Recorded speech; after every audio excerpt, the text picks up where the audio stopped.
So let's start with, start with the big question. Maybe you can start with an answer, then I will give an answer. What is the fourth way? And let me just add, and I have an additional question, and why can it not be being taught in public? This is an additional question I would like to talk about later. Oh, that's good. Okay, well, my understanding of the fourth way, it's not the case that the fourth way, in my opinion, it's not the case that the fourth way is something that Gurdjieff invented. The fourth way, in the way that Gurdjieff described it, is that at various points in time it's necessary to inject real knowledge into those people that seek it. Normally to attempt to create a group of people who are aspirational and moving in the direction of spiritualization.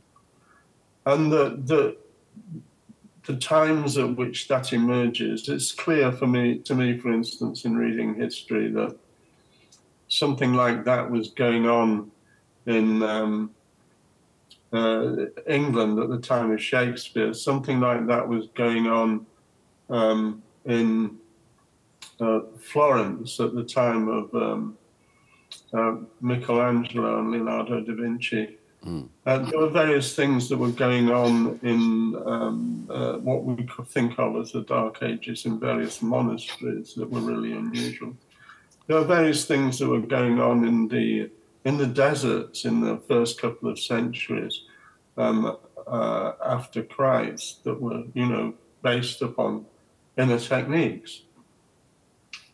And, there's a record of these things, but there's not a very strong record. And normally what's required is someone that really knows to enter into the world and teach it to a number of people. So that's my understanding of the fourth way. I don't know particularly why I personally follow this path, other than it was the only path I could find that had any meaning for me. And of course, there are many paths you can try to find. So for me, it's meaningful because it's the work in life. Most of these techniques, you don't need to be isolated. You don't need to be in a special kind of group. You can take them into life with you. But of course, it's also taught privately, and usually mouth to mouth. Yes, the remark you made is also a remark you already made in a letter after you had been here to the conference.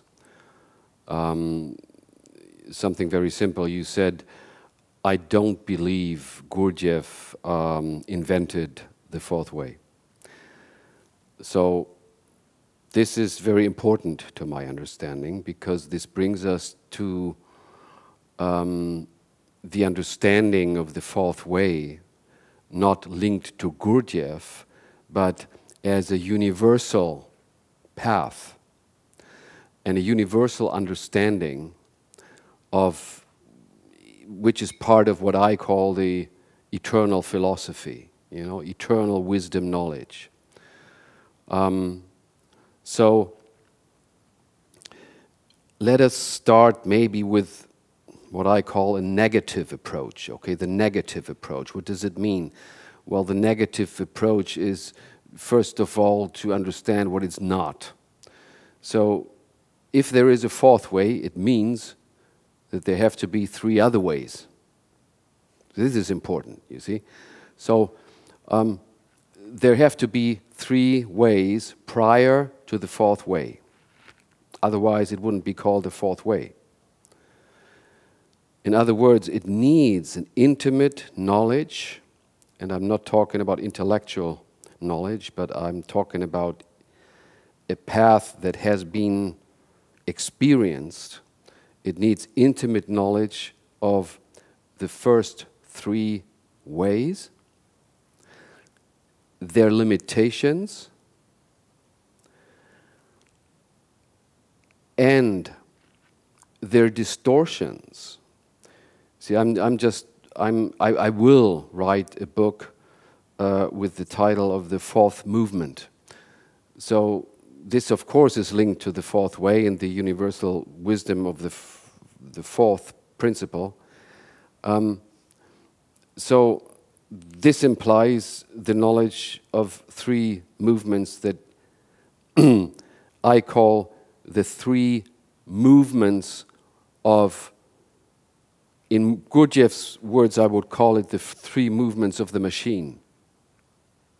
So to each one of these three paths, which are prior to the fourth, there is linked a specific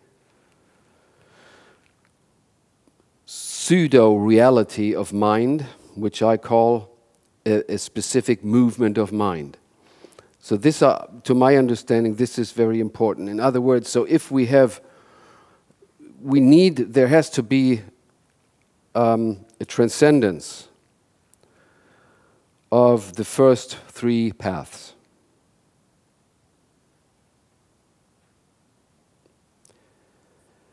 I have been, for many years, introduced, I have knowledge about the first three paths, and Gurdjieff also has names for these three paths and the three approaches. But you know, I understand that there are different steps towards transcendence. And there is something essentially different between the three first paths and the fourth. The first three, they can be followed at the beginning with the mind.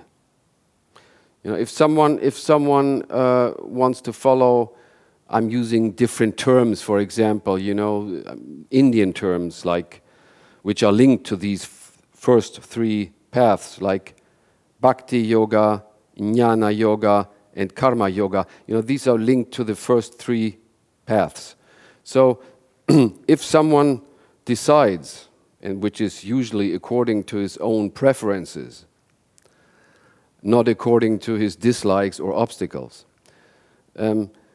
chooses to walk one of these three ways, it will begin with, you know, with with an intention of the mind.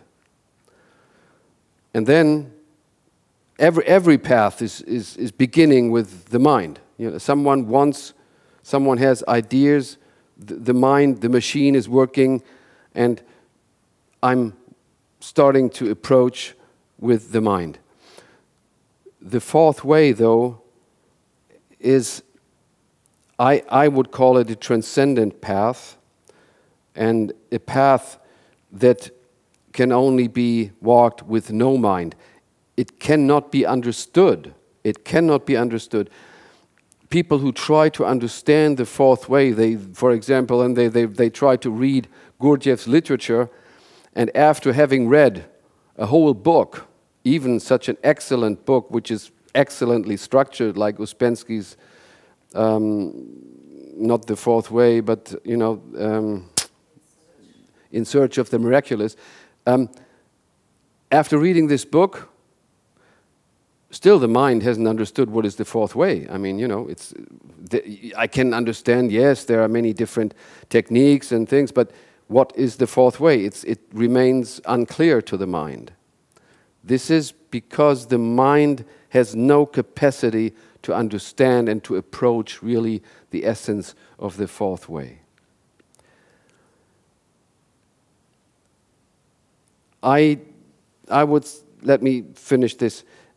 I would differentiate, you know, four states or 4 phases towards transcendence, okay? When you start with the mind. The first phase I would call identification. The second phase I would call integration. Like integration is a conscious, a new and conscious form of identification. The third phase I would call disidentification. Here it becomes negative. And the fourth phase then I would call transcendence. So these are like phases I would differentiate towards transcendence, you see. And then transcendence is the happening of the unknown. That's why Gurdjieff remains so vague, you know. Whenever somebody tries to grasp a concrete understanding of what the fourth way is, or what about the schools of the fourth way, it remains all, to the listener, to the disciple, remains all very, nobody can grasp it, you know, what this is, and what these schools actually teach. This is because the fourth way is the integration and the transcendence of the first 3. So the integration and the transcendence of the first 3 can only happen if somebody has an intimate knowledge about the first 3 and has gained this knowledge through finalizing these 3 paths. I know this is not, these words are my words and they're different to what Gurdjieff says, but